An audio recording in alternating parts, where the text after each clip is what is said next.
Last part. Alright guys, so it is the final part of the review of the Tall Strike Glitter, and I wanted to compare it to a couple of other similar-ish kits, both one with an ungainly backpack and one with ungainly shoulders. So, well, there we got the H2 Magnum, and of course the Lightning Gundam back there. I almost said Lightning Zeta. I still haven't built the Lightning Zeta now that I think about it. So, let me move him out of the way for just a second, because I know he's going to fall over as soon as I look the other way. And there we go. Okay, so, as I was pointing out that the similarities with the way the shoulders kind of look, not constructed the same way, I'm not really saying that, but how these shoulders have the, in this case, the swords, not just wings, mounted to them, and you just sort of have to get them out of your way.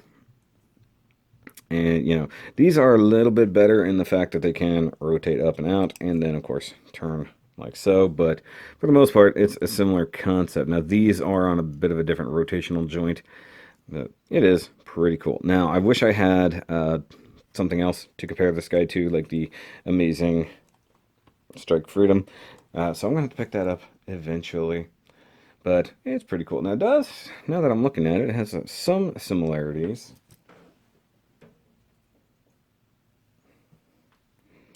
to this guy.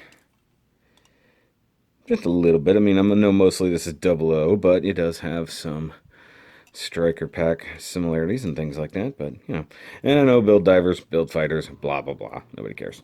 It's not that big of a deal. Stay. And then, of course, with our good friend Lightning Gundam here. His backpack totally fell off, which is pointless, but the whole idea was just kind of to show off the fact that a big ungainly backpack can really cause some issues. Now this one is significantly larger than the Isle Strike, but it is what it is. Now I don't believe I have the MG Isle Strike, or like the actual striker pack anymore. I think that I traded that to a friend after I started customizing and kit bashing my MG Isle Strike, but I think I'd want to get another one of those just for review purposes. Now as for final thoughts on this guy, I kind of mentioned it before. I dig it. I thought it was going to be a bit more fiddly, and it ended up, it's a nice build. It really is. It was nice and relaxing. No major surprises, no major hurdles. The only thing that was mildly difficult was painting the wings, but that was my choice. If you want to place those enormous stickers on there, you totally can. Although laying one single sticker across two sides of that and then sort of wrapping it over, it's going to be annoying. So I would suggest painting them if it's up to you. You know, I like the way they switch up the colors there. That actually looks pretty nice. I don't have a whole lot of complaints other than he does tilt backwards a little bit, and then some of the same problems you generally get with doing any kind of these right here. It's not focusing. So you see the big nub mark there on the back of the foot, on the side of the foot. I always have problems with the kind of nub marks when they put them there. It's a similar problem to right in here. You can see nasty nub marks along there. Anytime something has a lot of blue, nub marks are going to kind of be your life. Unless you're going to paint it, in which case you can clean it up a little bit nicer, stuff like that. But once again, I was trying to do about as straight a build as I could with this one. No fancy anything except for painting the wings, so that I can give a more direct portrayal of what a builder is going to go through. And you know, that's you know, I like to build things on a kind of a normal beginner-ish level, so some mild stuff, things that most people who are going to pick up a kit are going to do to it.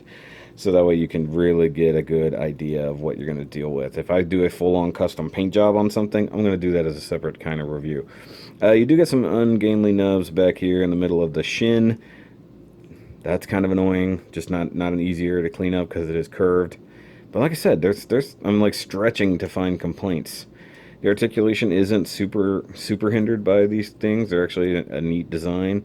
Once again, nubs, not great there. If you want to upgrade it, you can totally paint the extra stuff along the way, like any of the thrusters, any of the vents, you can totally paint that. But essentially, like, as just a straight build, it's not bad.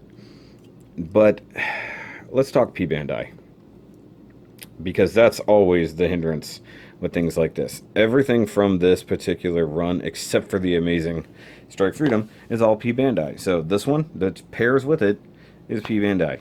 It's a normal release. M91, which I think they're battling. I don't think it's one of their friends. I haven't read the story. Also, P-Bandai. And while it does have some new stuff, like these things, the new chest bits, the new V-fin, the new knee parts, and the new ankle armor, it's essentially just an aisle strike. So they only give you a few small new runner pieces and things like that. Is it really worth that extra P-Bandai price? If you can import it for less, if you know somebody in Japan, or you know one of those websites like somebody was spamming the other day, hey, this is where I get all my P-Bandai stuff. Go here, go here. You know, that kind of situation, that's fine. The guy that I went to for my P-Bandai stuff, he's still around. I just haven't bought anything from him for a little while. His prices are generally kind of fair and include shipping, whereas most of the time when you're buying something like this, especially from an American retailer, you're going to end up paying the premium. Literally, you're going to pay the premium in the premium Bandai part and then ship it. I think, you know what, I think I got this from BBTS, if I'm honest. I think it's one of the only places I saw it.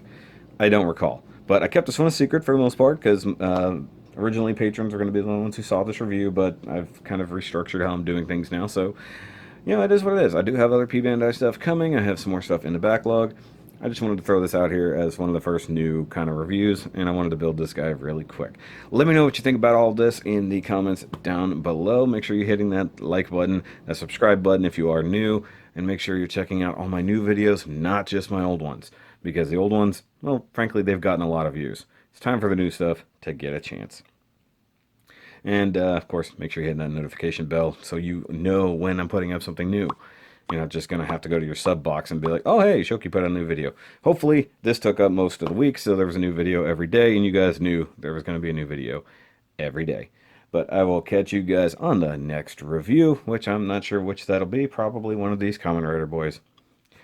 And I'll see you then. Remember, as always, to keep on building.